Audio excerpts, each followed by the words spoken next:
Tukiangalia mwendelezo wa ligi kuu ya soka Tanzania bara hadi hivi sasa michezo takriban 19 imechezwa kwenye kila timu, lakini tukiangalia kwenye upande wa wafungaji hadi hivi sasa ambaye anaongoza hata double digit hajafikisha. Tunautazamaje huu msimu wa mwaka huu kwamba kumekuwa kuna safu bora za ulinzi kwenye timu za ligi kuu ya soka Tanzania bara ama kumekuwa kuna ushambuliaji butu kwenye timu zote za ligi kuu ya soka Tanzania bara katika msimu huu?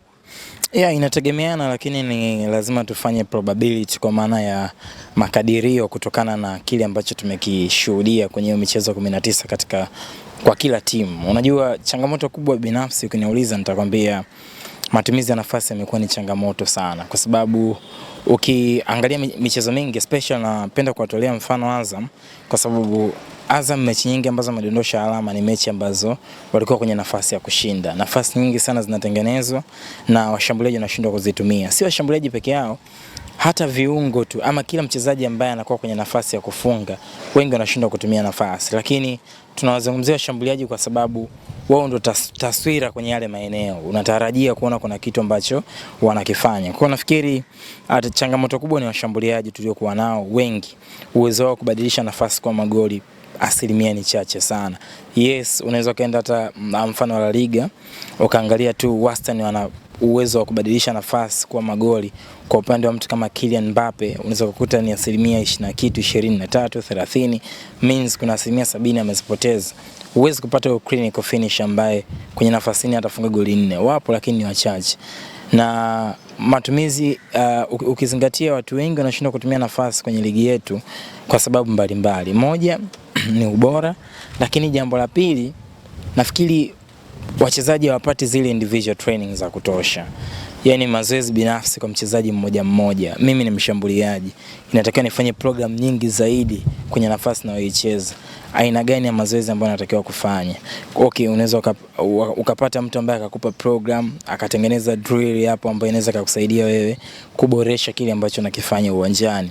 Lakini wengi wanafanya team exercise, yani yale mazoezi ya team, kwamba tutakimbia, tutafanya ile warming up ya pamoja, tutaingia kwenye program ya team. Okay fine. Sasa vipi kuhusu performance? Kuboresha performance ya mchezaji mmoja mmoja. Wakati mwingine kwa makocha inakuwa ni ngumu kwa sababu muda ni mchache. Kwa walimu wanakuwa naamini walimu wanaboresha zaidi, asilimia kubwa walimu wanaboresha zaidi performance ya team, lakini kuna sehemu kwenye performance ya mchezaji mmoja mmoja ni kama wanaiskip. Sio kwamba wanafanya, lakini siamini katika ubora huo, kwa sababu hata yani kwenye nafasi ambazo nimepata kushuhudia baadhi ya mazoezi ya timu za ligi kuu, unaona ni team program, lakini uone zile individual session kwa mchezaji mmoja mmoja. Yes, kuna wakati mchezaji anatakiwa ajipambanie yeye, atafute muda wake wa ziada kufanya hicho ambacho nakizungumza, lakini pia wanafanya, lakini sio kwa upana huo. Hata ukienda wakati wa pre-season unaweza kukuta mchezaji kuna program labda let's say anafanya, mara nyingi ni physical program. Atakimbia, atasprint kweli kweli, atapanga cones hapo, ataruka, atafanya ile mazoezi ya kutafuta uvumilivu kwa mchezaji na vitu kama hivi. Lakini zile program tunasema technical exercise ama technical programs, unakuta ni nadra sana kuzifanya kwa wachezaji. Boresha kitu ambacho unakifanya kutokana na nafasi ambayo unacheza. Kama mlinzi lazima ujue body shape yako ukiwa unazuia, body positioning yako ukiwa unazuia.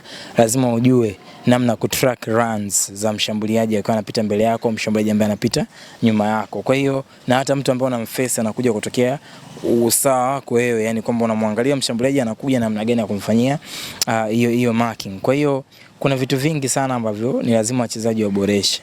Utamtaja Selemani Mwalimu sasa hivi ana magoli 6, unanielewa? Lakini Mwalimu anapata nafasi nyingi. Yes, wengine wanatengeneza hoja kwamba si mshambuliaji halisi. It's okay. Lakini kuna timu ambazo zinatumia washambuliaji ambao sio halisi kwenye hayo maeneo na wanafunga. Kufunga ni yani kufunga, mwingine anaweza kuambia ni sanaa, mwingine anaweza kuambia kuna mtu amezaliwa kufunga, lakini mimi I believe in programs. Hata aliyezaliwa ana sharp ule ubora wake akiwa anafanya programs ambazo zinakuwa zinamsaidia. Prince Dube amekuwa na hiyo changamoto tangu msimu uliopita, msimu juzi, msimu huu ana hiyo changamoto. Ni mmoja kati ya wachezaji ambao mimi nawakubali sana, lakini when it comes kwamba you need to finish the business, ni sehemu ambayo inawapa shida sana. Ukienda Azam, ukimwangalia Chefte Kitambala, mmoja kati ya washambuliaji ambao binafsi hawajani impress kwa asilimia kubwa sana, kwa sababu nilivutiwa na usajili wake, experience and exposure ya kutosha. Amecheza Champions League msimu uliopita akiwa na Maniema. Kwa nilikuwa na expect ama natarajia kwamba yes, kuna kitu anaweza akafanya akiwa na Azam chini ya Florent Ibenge. So kuna washambuliaji wengi sana. Muangalie Fabrice Ngoi wa Ngoi. Tangu amefunga zile goli 8 amegota pale pale. Anashindwa kumove kusogea. Muangalie Paul Peter, my brother Kasunda. Ni mchezaji mzuri sana, lakini angalia kuna sehemu naye amegota anashindwa kumove. Karabaka kuna sehemu amegota anashindwa kumove. Yes, wakina Edinado ndo wao wanakuja. Lakini pia Faisal Salum ndio huyo anakuja, Mpanzo anakuja. Binafsi nafikiri wanatakiwa kuimprove kwenye individual performance zaidi, kwa sababu mwalimu anaweza kategemea kwa mwanafunzi mimi nataka nitoe 30% mpaka labda 40 tu, 60 ni yeye mwenyewe. So wekeza kwenye mental training, technical training, psychological training. Hivi ni vitu ambavyo mchezaji vinakuwa vinamsaidia kwa asilimia kubwa sana. Umemzungumzia Elie Mpanzu. Tumeona Elie Mpanzu amekuwa na panda shuka nyingi msimu huu kwenye kiwango chake, na amekuwa apate dakika nyingi kwenye timu yake ya klabu ya Simba, lakini katika hizo dakika chache ambazo anazozipata Elie Mpanzu amekuwa anafanya vitu bora sana. Hadi hivi sasa amehusika kwenye magoli 8 ambapo amefunga magoli 3 na kuassist magoli 5. Hii inaleta tafsiri gani ama ina faida gani kwa Steve Barker pia na kwa kikosi chake cha Simba? Mpanzu ni one of the elite wingers ambao tupo nao kwenye ligi yetu. Mimi ni shabiki yake mkubwa kwa sababu napenda anachokifanya, na unajua performance sio tu kwenye mpira, hata kwenye activity ama shughuli tofauti na mpira zinaweza kuathiriwa kutokana na sababu tofauti za kimaisha. Mpanzu tunayemzungumzia sasa, kwa bahati mbaya sana mchezaji hawezi kutoka akasema na perform vibaya kwa sababu na tatizo 1 2 3, kwa maana family issues au tu ana mental issues na vitu kama hivyo. Wachezaji wanapitia mambo mengi ambayo kwa picha ya nje sisi hatuyaoni, lakini picha ya ndani wao ndio wanajua ni nini ambacho wanakipitia. Wale wachezaji yani sisi tunawashuhudia kwenye television, sawa, lakini wana maisha ambayo hata sisi pia tunayo kama binadamu wa kawaida tu, na wenyewe pia wana hisia za kibinadamu, unanielewa? Na wenyewe pia wanakutana na changamoto kama watu wengine. Mtu anaweza kukwambia kwenye mpira bwana anafanyaje makosa ya kujirudia, anafanyaje hiki na hiki kitu ambacho sio sawa, lakini wanasahau ni sasa na ulivyokuja hapa kufanya interview. Hii ni kazi yako, lakini kuna siku unafanya makosa, kuna sehemu unazingua, unanielewa? Lakini Mpanzu mpira ndo sehemu ya maisha yake. Kwa kuna siku naye atakuwa hana siku nzuri tu kazini. Inawezekana isiwe moja ama isiwe inawezekana hata mwezi. Kuna wachezaji wana struggle kwa msimu mzima, yani anakutana tu na changamoto. Kwa hiyo Mpanzu alikuwa na matatizo ya kifamilia, na halikuwa tatizo dogo. Kama binadamu pia alikuwa anahitaji muda wa kurecover, kurejesha hali yake ya kiakili kuwa sawa. Na hakuna namna uta operate vizuri kwenye kazi yako yoyote kama unakosa utulivu wa kiakili. Unahitaji kuwa na utulivu wa kiakili kwa sababu kila kitu kwenye maisha kinaanzia kwenye mentality yako. Hapa kwenye ubongo ndio kila kitu kinaanzia hapa. Kwa hiyo kwa Mpanzu sasa hivi anachokifanya mimi sishangai, kwa sababu ni kama watu wanamsahau Mpanzu aliyofika kwa mara ya kwanza ndani ya Simba Sports. Inawezekana sasa hivi anachoboresha. Unajua wachezaji game zao zina improvement. Kuna level unakuwa ni level ya kucheza mpira, sawa? Yani kuna level wachezaji wanakuwa katika level ya kucheza mpira, wengi wapo kwenye level hiyo, na kuna level kifika ni level ya kuuelewa sasa mpira. Hizo ni level mbili tofauti. Kuelewa mpira ndo pale ambapo unaweza kupunguza vitu vingi kwenye game yako, lakini ukamaximize vitu vichache ambavyo vina hatari zaidi. Yani mtu anaweza kupunguza sana muda kukaa na mpira, kukimbizana na walinzi, kufanya nini, anaanza sasa kufanya matukio, kufunga. Mo Salah 2017 si sana Mo Salah misimu miwili iliyopita. Unanielewa? CR7 ambaye alikuwa anatoka Man U na anaenda Madrid, sio CR7 ambaye alikuwa mbakiza anaelekea misimu 3 ya mwisho ndani ya kocha cha Real Madrid. Game ina change. Yani akili pia inaimarika. Unanielewa? Muangalie Midimao wa miaka ya nyuma ile na Midimao sasa. Yes, ndo anaelekea kumaliza, lakini game understand, yani ile game intelligence akili yake ya mpira, uelewa, vision, uwezo wa kufanya maamuzi unabadilika.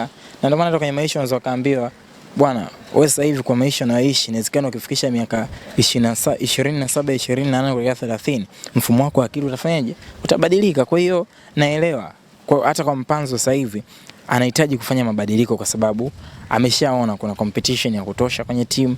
So Mpanzu anachotakiwa sasa hivi ili aendelee kusurvive ni kuproduce numbers. Funga assist. Na kwenye issue ya assist sitaki kuiongelea sana kwa sababu anaifanya assist itu assist ni anayefunga. Kwa mimi nisipofunga wewe unaonekana ile assist haiwezi kuwepo tena. Unanielewa? Na ndio maana sometimes naangalia kwenye chance creation.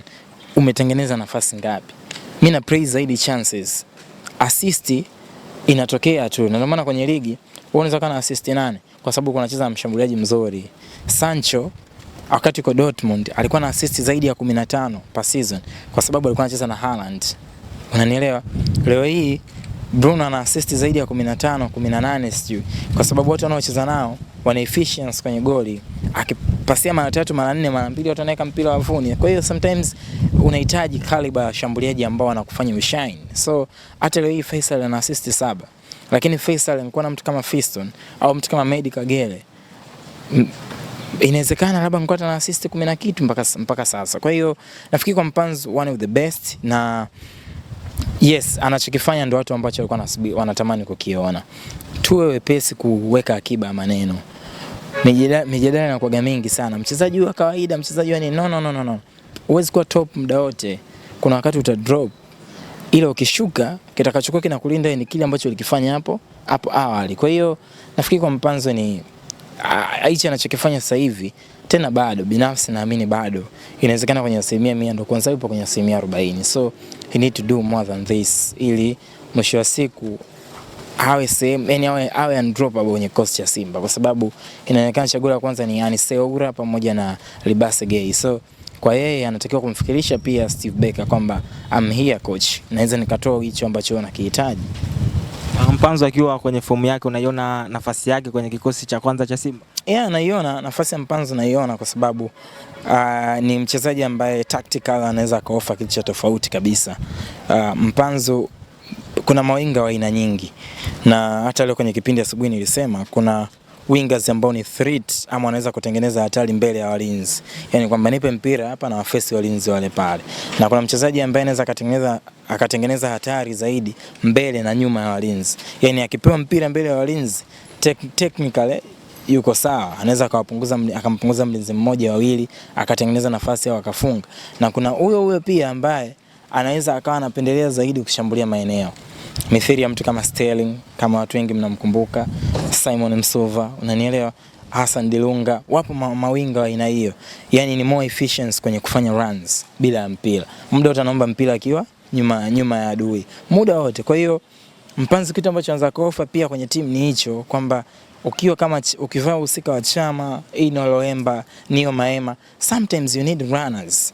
Yaani kuna nyakati kama kiungo una prefer kumpata mtu ambaye anashambulia zaidi nafasi kwa sababu anakutengenezea option ya pass ama machaguo ya pass. Kwa hiyo you can do that, na kwa bahati nzuri sana anaweza kaoperate as a force number 9.